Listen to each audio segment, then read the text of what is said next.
لك الحمد يا الله كم شدني وجد لحمدك إجلالا لك الشكر والحمد. لك الحمد إن القرب منك وسيلة إليك وأما البعد يا سيدي بعد. لك الحمد والأغصان مالت وسبحت وفاحت بأنسام الرضا هذه الورد. لك الحمد والأنسام بالحمد كم غدت وبشرى رياح الخير بالشكر كم تغدو. لك الحمد والأشجان في دمع خدها دموع جرى من خد دمعتها خد. لك الحمد حمدا يسلب الحر حره ويمسي بلا برد هنا ذلك البرد. وأشهد أن لا إله إلا الله وحده لا شريك له، له الملك وله الحمد يحيي ويميت بيده الخير ومنه الخير وهو على كل شيء قدير وإليه المصير ولا حول ولا قوة إلا بالله العلي العظيم. وأشهد أن سيدنا وحبيبنا ونبينا محمدا صلى الله عليه وعلى آله وصحبه وسلم ومن تبعهم بإحسان إلى يوم الدين. وبعد أوصيكم ونفسي بتقوى الله تعالى واتباع أوامره واجتناب نواهيه. أما بعد، أعوذ بالله من الشيطان الرجيم. ما أصاب من مصيبة في الأرض ولا في أنفسكم إلا في كتاب من قبل أن نبرأها إن ذلك على الله يسير. لاحظوا وقف أهل العلم معها نبرأها، فقال بعضهم المصيبة وقال بعضهم النفس وقال بعضهم الأرض، ولعله والله أعلم أنه من قبل هذا كله، أنه هذا قانون سيحكم حياة الناس في الأرض. وما يدل على ذلك خاتمة الآية إن ذلك على الله يسير. يعني أنتم لو لاحظتم علم الله سبحانه وتعالى عندما يتحدث أهل العلم عن علم الله قالوا علم الله ما كان وما هو كائن وما سيكون وما لم يكن إذا كان كيف كان سيكون. وتجد في القرآن أخبر نحن الله مش يقول حتى بالجنة وبالنار. يعني لاحظوا في قوله تعالى قال قائل منهم إني كان لي قرين يقول أئنك لمن المصدقين إذا متنا وكنا ترابا وعظاما أئنا لمدينون أو آباؤنا الأولون. قال هل أنتم مطلعون. يعني تصوروا كذا الله يخبرنا إحنا بما سيكون في الجنة من حوار، ويقوم هذا بعد ما يقول لهم الله هل أنتم مطلعون يفتح له نقول كذا شاشة ويشوف صاحبه البنار هذاك اللي كان يقول له القرين. قال هل أنتم مطلعون فاطلع لاحظوا فرآه في سواء. يعني لو عملت كذا فوكس وذا وركز على ذاك الليل وبعدين يبدأ يخاطبه فاطلع فرآه في سواء الجحيم. ايش اللي بعدها؟ فاطلع فرآه في سواء. فتح حوار معه، يعني فتح حوار معه. وأنا أتوقع كذا هذاك اللي وسط النار ما ردش حاله خالص. يقول لك واحد الجنة ما وش داري بحالة واحد وسط النار كيف حالته. فاطلع فرآه في سواء الجحيم قال تالله إن كنت لتردين ولولا نعمة ربي لكنت من المحضرين، أي في النار. ولو تابعتم الآية ستجدوا أنه صاحب النار ما ردش حاله. الشاهد هنا إن ذلك على الله يسير، يعني أنه علم الله السابق أخبرنا بما سيكون من حوار حتى وما سيقولون أهل الجنة وما سيقولون أهل النار. إذن على الله يسير أن يقول إنه المصيبة التي ستحصل في الأرض بموجب قانون الله سبحانه وتعالى أرسله. هذا القانون تخبر به آية أخرى وهي قول الله سبحانه وتعالى وما أصابكم من مصيبة فبما كسبت أيديكم. بمعنى إنه الإنسان لن يصاب إلا بما كسبت يده. ولاحظوا في نهاية الآية قال ويعفو عن كثير، بمعنى إنه الإنسان في له مساحة من الستر، في له مساحة من الستر ومساحة من العفو. إذا تجاوز هذه المساحة تبدأ بقية السنة تتحرك. وذينا دائما نضرب الناس اللي يبدأوا يعملوا خطأ تحصلوا يكون في مساحة الستر.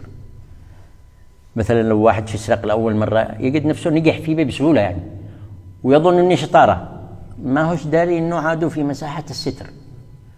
وتمشي معه الأمور إلى فترة فتبدأ المؤاخذات. يعني عندما تنتهي مساحة الستر هذه تبدأ المؤاخذات. والمؤاخذات هي دي عبارة عن رسائل. مثلا من الرسائل تجده يحاصره في مرة من المرات، يحاصره ويتعرض لخطر كبير وينجو منه. هذه رسالة هذه رسالة. يقول له الله شوف أنت الآن قد بديت تدخل المساحة التي ستؤاخذ بموجبها.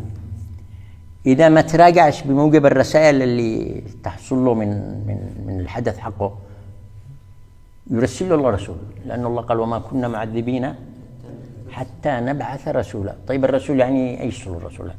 هل ضروري ينزل ملاك من السماء ويقول له السلام عليك السلام يقول لك كثرت به؟ الرسول ربما هو نفسه يجلس كده مع نفسه يقول والله أنا كثرت به. لو قال لنفسه هذا القول هذه تعتبر رسالة. ولا يجي يسمع كلام زي هذا، يسمع كلام يقول لك هذا الراجل اليوم يتكلم علينا يسمع علينا ونحن والله كثرنا به، هذه رسالة. إذا لم يتراجع عند هذه الرسالة تبدأ يأذن الله سبحانه وتعالى بحصول المصيبة، وذلك في قوله تعالى وما أصاب من مصيبة إلا بإذن الله. هكذا الآية كأنها ما أصاب من مصيبة إلا بإذن الله، يعني أنه مش تحصلش المصيبة لهذا الإنسان بموجب المعطيات السابقة حقه، تجاوز مساحة الستر، الرسائل الطبيعية من الحواشات اللي تحصل له، من الأزمات اللي تحصل له، ما استجاب ليش. رحمة الله تقتضي أنه يرسل له رسول، والرسول كما قلنا مش بالضرورة يكون جبريل عليه السلام، ممكن تكون محاضرة زي هذه، ممكن برضه هو يقرأ موضوع بهذا الشكل ويقول هذا الكلام كأنه يعنينا، هذه رسالة. ممكن يستوي لا، المواقف سابقة تكون، إذا ما استجبش لهذه المواقف تحصل له رسالة مباشرة مثل هذه. هنا إذا لم يستجب للرسالة المباشرة يحصل إذن الله بالمصيبة اللي تقول الآية فيها وما أصاب من مصيبة إلا بإذن الله ومن يؤمن بالله يهدي قلبه والله بكل شيء عليم. ومن يؤمن بالله يهدي قلبه والله بكل شيء عليم. فتلاحظوا إذن إنه المصيبة لقانون، الله عمل القانون هذا قبل أن يخلق الخلق، قبل أن يخلق الأرض والإنسان في هذه الأرض، وعمل له مساحة من الستر، يعني المرخبطين معهم مساحة يسترهم الله سبحانه وتعالى فيه. إذا تجاوزوا مساحة الستر هذه تحصل لهم أزمات، تحصل لهم مشاكل. إذا لم يتجابوا لهذه رسول يرسل لهم الله، وكما قلنا الرسول مش بالضرورة يكون ملاك. إذا لم يتجاوب مع هذه الرسالة ويستجيب فإن الله يأذن بحصول المصيبة، فإن الله يأذن بحصول المصيبة. طيب ما هي أخطاء الإنسان التي تبدر منه واللي بموجبها الله سبحانه وتعالى يرتب عليها المصيبة؟ أولا نبين إنه المصيبة اللي تحصل للإنسان هي لصالحه مش ضده، بدليل قول الله تعالى ظهر الفساد في البر والبحر بما كسبت أيدي الناس ليذيقهم بعض لعلهم يرجعون. يعني المصيبة كذا تستوعب الواحد هي لصالحه ما هيش ضده، وبالتالي إذا استوعبها الاستيعاب الصحيح يرجع إلى الله. وهنا سنبدأ نذكر التفاصيل لأنواع المصائب.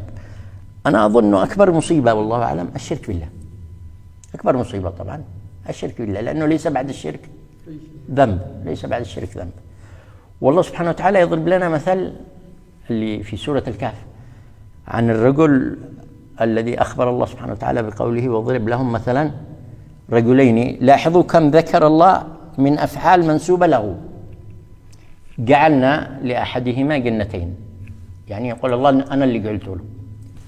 جعلنا لأحدهما جنتين من أعناب وحففناهما، برضه يقول أنا الله اللي سويت له ورتبت. وحففناهما بنخل وجعلنا بينهما زرعا كلتا الجنتين آتت أكلها، يعني الإنتاج 100%. يعني منح الله علم في الزراعة إلى درجة أنه وصل الإنتاج حقه 100%. كلتا الجنتين آتت أكلها ولم تظلم منه شيئا وفجرنا خلالهما نهرا. لاحظوا 4 أفعال لله في سطر ونص.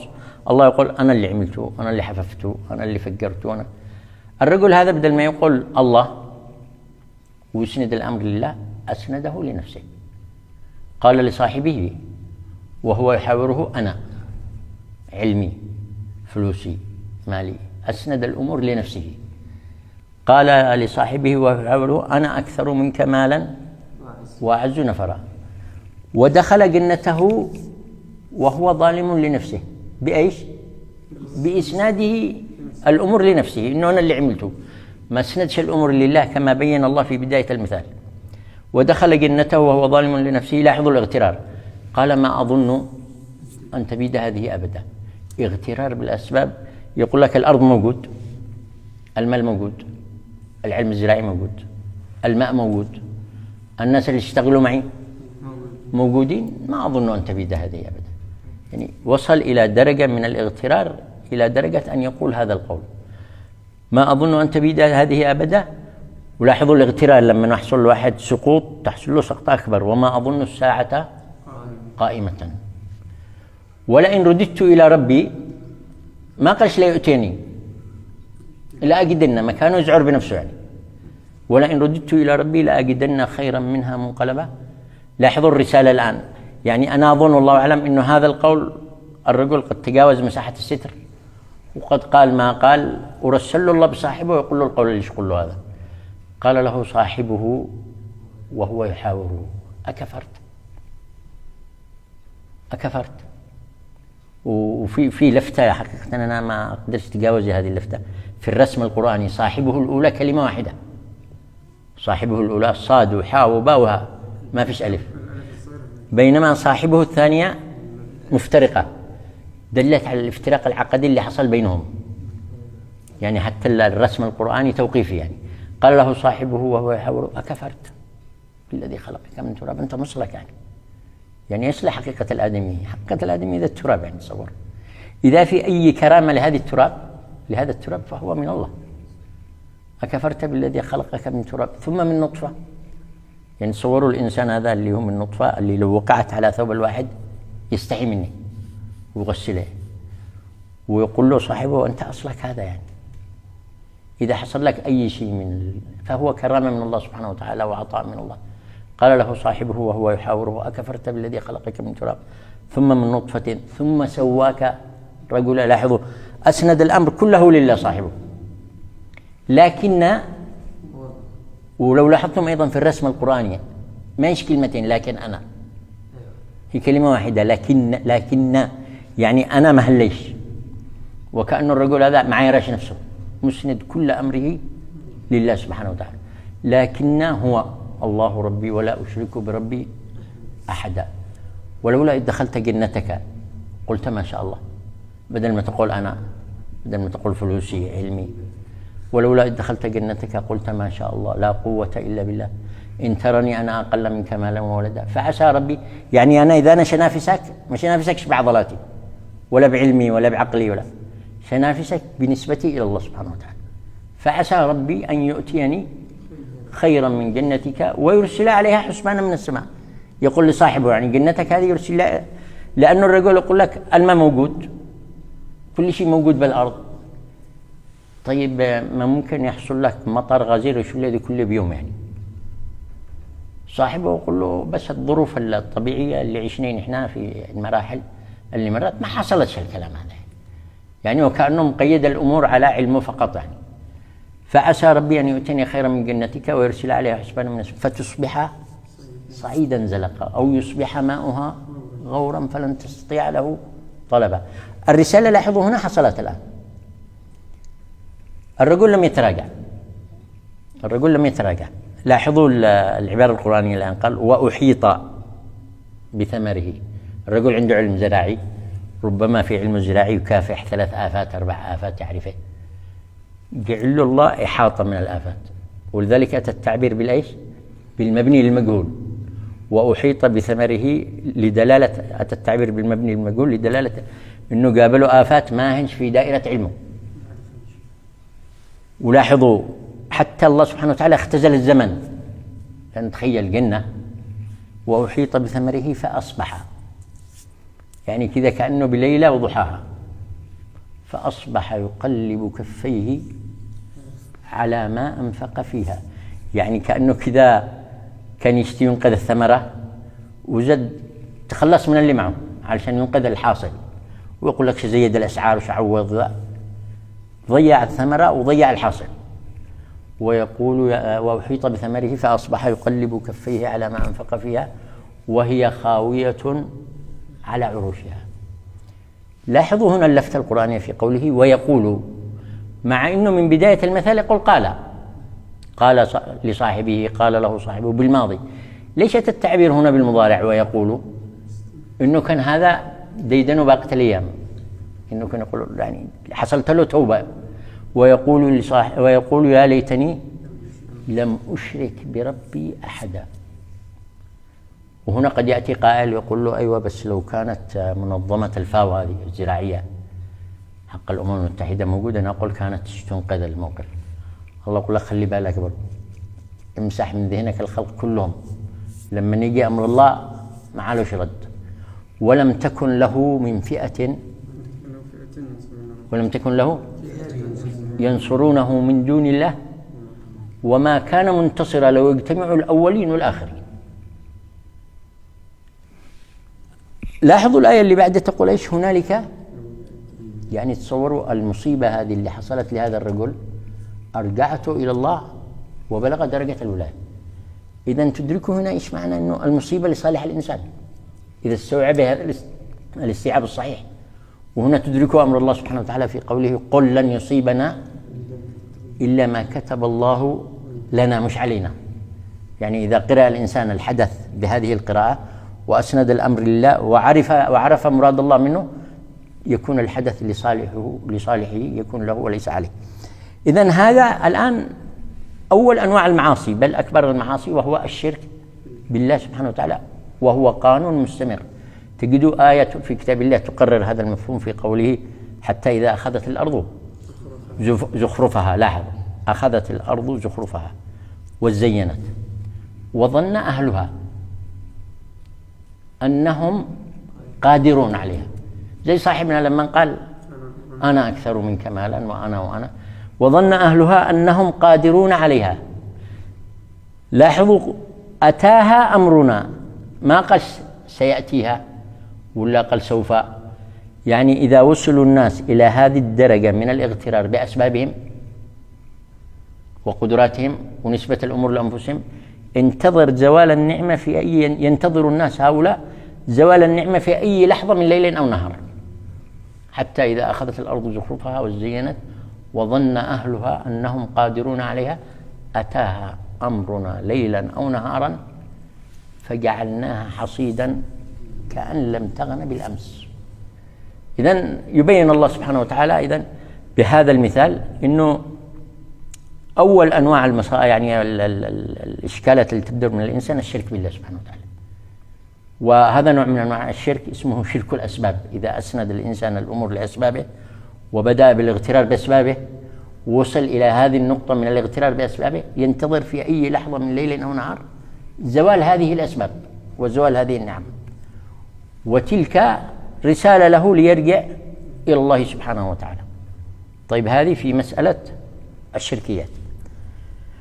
يضرب لنا الله مثال آخر في القرآن عن ناس متدينين أتوا نهي من النواهي. لأنه لاحظوا الله سبحانه وتعالى لما أمر آدم بالهبوط إلى الأرض طرح له هذا المعطى: فمن اتبع هدايا فلا يضل ولا يشقى. بمعنى أنه اللي أتى ما أمر الله به وانتهى عما نهى الله عنه لا يضل ولا يشقى. ومن أعرض عن ذكري، إما أمر ما عملش في بو وإما نهي أتاه، فإن له معيشة ضنكا. قانون عام الله قد طرحه يوم خلق السماوات والأرض. يضرب لنا الله أصحاب السبت واسألهم عن القرية، شوفوا الآية ايش تقول: واسألهم عن القرية التي كانت حاضرة البحر إذ يعدون في السبت إذ تأتيهم حيتانهم يوم سبتهم شرعا ويوم لا يسبتون لا تأتيهم كذلك نبلوهم بما كانوا يفسقون. إيش قصتهم هذا؟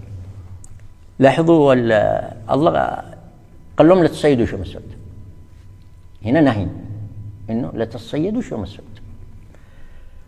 وعمل لهم الله الاختبار البديع هذا والبلاء. السبت السمك يطلع الساحل يتنطط. ايوه، يعني يخرج كذا يتمشي براحته وناقل وقعي لهم. الجماعه شافوا اني ما تخرجش، لاحظوا قاموا يتحايلوا على امر الله، يتحايلوا على أمر الله أو على النهي يعني. طرحوا الشباك يوم الجمعة وأخذوا الصيد يوم الأحد. مش يتعرفوا على ربي ذلك. لاحظوا يعني السذاجة هذه بدل الامتثال لأمر يعني إن الله قال لهم ما تصيدوش، أكيد لو استجابوا للأمر يعلم الله مش خليت الصيد يجي لعنده للبيت كان، لكن لأنهم دخلوا بهذه المخادعة وهذه الحيلة وكانوا يطرحوا الشباك حقهم يوم الجمعة يأخذون. لاحظوا الآية اللي بعدها إيش قال؟ وإذ قالت أمة لم تعظون قوما، يعني رسل لهم الله رسول. في ناس جاوا يقول لهم يا جماعة مش كده، الله نهانا احنا نصيد يوم السبت، يبقى ما نصيدش يوم السبت. والجماعة معرططين ما همش يعني ما مش سائلين ما أخذوش كلامهم. وفي ناس يقولوا لهؤلاء اللي ينصحهم أتعظون قوما الله مهلكهم أو معذبهم عذابا شديدا. إيش قالوا؟ قالوا معذرة إلى ربكم، لأنه لاحظوا لو لم يقوموا بهذه اللدى قد يؤخذهم، يعني الرسول إذا لم يقم بالرسالة قد يؤخذ هو. معذرة إلى ربكم ولعلهم، وهذه في بلفتة بديعة للناصحين، يعني كأنه كذا الله يقول لك إذا تشتي تنصح واحد لا تنصحوش بحجة إن الله يأخذه، يعني لما تجي تنصحه ما تنصحوش بنية إنه أنصحه علشان الله يعاقبه، لا، انصحه بنية إنه الله يصلحه حتى تكون الرسالة صحيحة. أما إنه ينصحه بنية إنه الله يأخذه ما هي صحيحة يعني. ولذلك يقولوا ولعلهم يتقون، برضو ما فيش فائدة. فلما نسوا ما ذكروا به أنجينا الذين ينهون عن السوء وأخذنا الذين ظلموا بعذاب بئيس بما كانوا يفسقون. لاحظوا مع رسالة هؤلاء ومع العذاب برضو مكانهم مصممين. فلما عتوا عما نهوا عنه، يعني ليش نصيد وليش نصيد، قلنا لهم كونوا قردة خاسئين. لاحظوا يعني الإنسان لما الله سبحانه وتعالى يرسل له الرسل ما يتراجعش وما يستجيبش للكوارث أو الأزمات اللي تحصل له كرسالات وما يستجيبش لأقوال الناصحين، يخرج عن آدميته السوية، يخرج عن آدميته السوية. ولاحظوا رجعوا قردة ومسخهم الله قردة هكذا. في ناس يقول لك طيب ما في ناس برضو كثير الآن يعملوا وما هم رباح، يعني المسخ حاصل، يعني هو شكله آدمي كذا لكن المسخ حاصل، وبالذات لأهل الكتاب. بدليل قول الله سبحانه وتعالى مثل الذين حملوا التوراة. لاحظوا حملوا التوراة، الله لما يقول التوراة يعني الكتاب المنزل من السماء بدون تحريف عاده، ثم لم يحملوها يعني ما عملوش بموجبه. والتوراة كتاب من الله فيه بو أمر وفيه بو نهي، اعمل كذا لا تعملش كذا، وهم بس مجرد إنه حملوا التوراة زي ما يحمل الحمار الحمول حقه. مثل الذين حملوا التوراة ثم لم يحملوها كمثل الحمار يحمل أسفارا. يعني ذوك نلاحظوا مسخهم الله قرود على الحقيقة، هذا صح بقوا وادم لكن الطبيعة الحميرية قائمة فيهم نتيجة إنهم ما عملوش بأمر الله سبحانه وتعالى ولا انتهوا عما نهى عنه. مثل الذين حملوا التوراة ثم لم يحملوها كمثل الحمار يحمل أسفارا. وحتى لا يبقى المثل محصور بأصحاب التوراة، بقية المثل يقول الله هذا لكل أهل الكتاب، لكل أهل الكتاب نزل لهم من السماء وما استجابوا له هذه الاستجابة وحملوا النو فقط مجرد حمل ولم يعملوا به هم حمير، بدليل قوله تعالى بئس مثل القوم الذين كذبوا بآياتنا والله لا يهدي القوم الظالمين. يعني ظلموا أنفسهم بعدم اتباعهم للأمر أو اجتنابهم عن النهي عن نهي الله سبحانه وتعالى، وحصل لهم هذا المسخ المعنوي. يعني في أوادم كذا تتعامل معه تشوف طبيعة حميرية فيه، يعني ما هليش الآدمية حقه نتيجة إيش؟ نتيجة مخالفة هذه. والله سبحانه وتعالى قد بيّن إنه الإنسان هذا إذا لم يسر بموجب تعاليم الله ويحصل له الارتقاء يحصل له السقوط، يحصل له السقوط إلى درجة إنه يشبه الحمار، يشبه القرد، يشبه الخنزير، يشبه الحجار. ثم قست قلوبكم فهي كالحجارة أو أشد قسوة، بل يصل الناس إلى درجة أنهم يكونوا شياطين وهو بصفته الآدمية. طيب هذه لاحظوا عامة الناس الآن، مثل الذين حملوا التوراة. أما أهل العلم عاد قصتهم قصة، والخطورة عليهم أكبر، لأن الله سبحانه وتعالى وهبهم علم بالكتاب. وذلك مثله في قوله تعالى واتل عليهم، لاحظوا واتل عليهم نبأ الذي آتيناه آياتنا، ما قالش آتيناه من آياتنا، آتيناه آياتنا، بمعنى كذا أعطوا الله الآيات كذا العلم كله، فانسلخ منها. وبعدين كلمة انسلخ بديعة جدا، يعني لاحظوا انتم الحيوان لما يسلخوا جلده ما فيش إمكانية للرجوع عاد، فهو حصل انه انسلخ من هذا العلم اللي وهب الله اياه بهذه الدرجات، فانسلخ منها فأتبعه الشيطان. يعني كان بإتيانه للعلم وعمله به كان عنده حصانة إلى درجة انه الشيطان ما قدرش يتبعه. لما حصل منه هذا الانسلاخ تبعه الشيطان، وبموجب هذا الانسلاخ كانت النتيجة فمثله كمثل الكلب إن تحمل عليه يلهث وإن تتركه يلهث. يعني تصوروا كذا آدمي كلب، نسأل الله السلامة، آدمي كلب وهو كان عنده هذه الآيات، فمثله كمثل الكلب إن تحمل عليه يلهث وإن تتركه يلهث، ذلك مثل القوم فاقصص القصص لعلهم يتفكرون. إذن الله سبحانه وتعالى يبين لنا الآن أنه خلق نحن وقال لنا أنتم على هذه التركيبة، فمن اتبع هدايا فلا يضل ولا يشقى ومن أعرض عن ذكري فإن له معيشة ضنكا.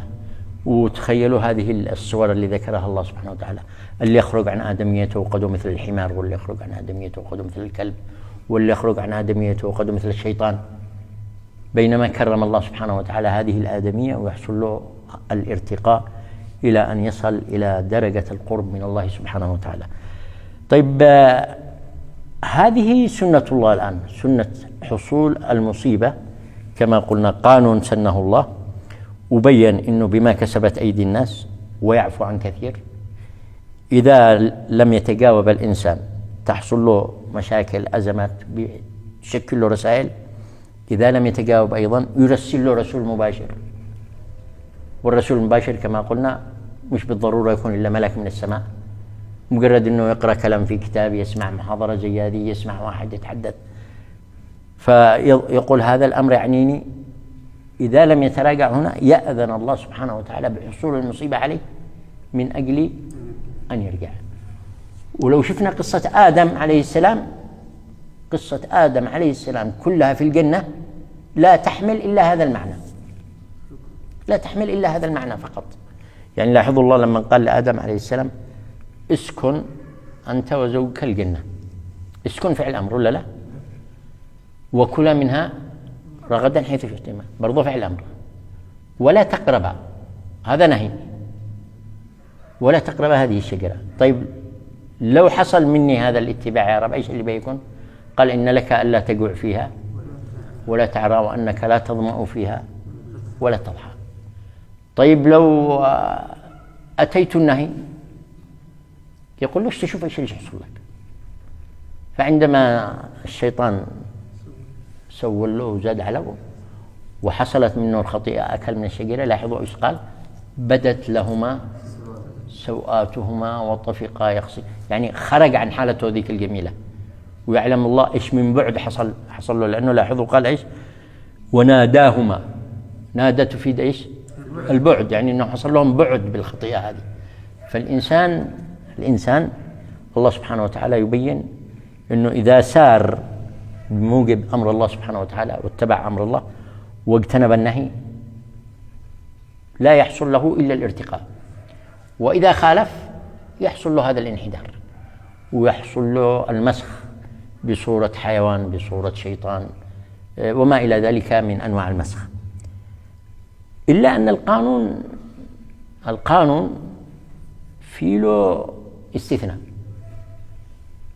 لأنه لاحظوا في قاعدة في الفيزياء تقول لكل قاعدة استثناء أو شواذ، بمعنى أنه العلم الحديث يقول أنه أي قاعدة ليس لها شواذ ما تعتبرش قاعدة، أي قاعدة ليس لها استثناء ما تعتبرش قاعدة.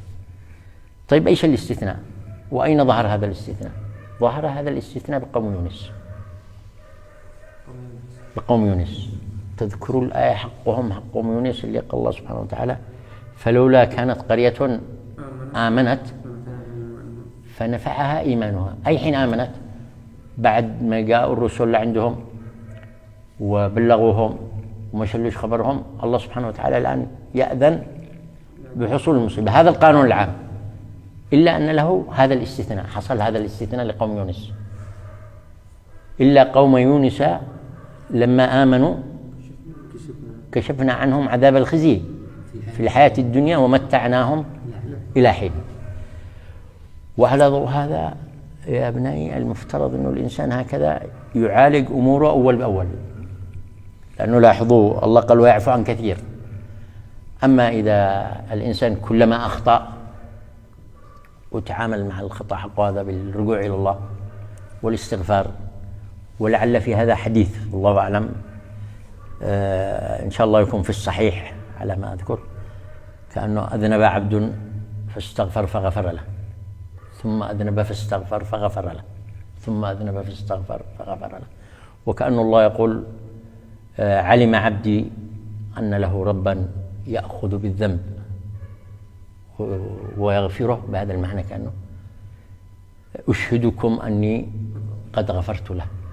فإذا كانت معالجة الإنسان، طبعا الإنسان ما يخطئش وهو مصر، حصل له خطأ وعرف أنه ضعف وذا ورجع إلى الله سبحانه وتعالى، وبالتالي الله سبحانه وتعالى يكرمه بالعفو. فأسأل الله سبحانه وتعالى أن يكرمنا بالعفو وأن يجعل هذا المقام مقام عفو ومغفرة، وأن ينفعنا بما قلنا وما سمعنا. وصلى الله وسلم على سيدنا محمد.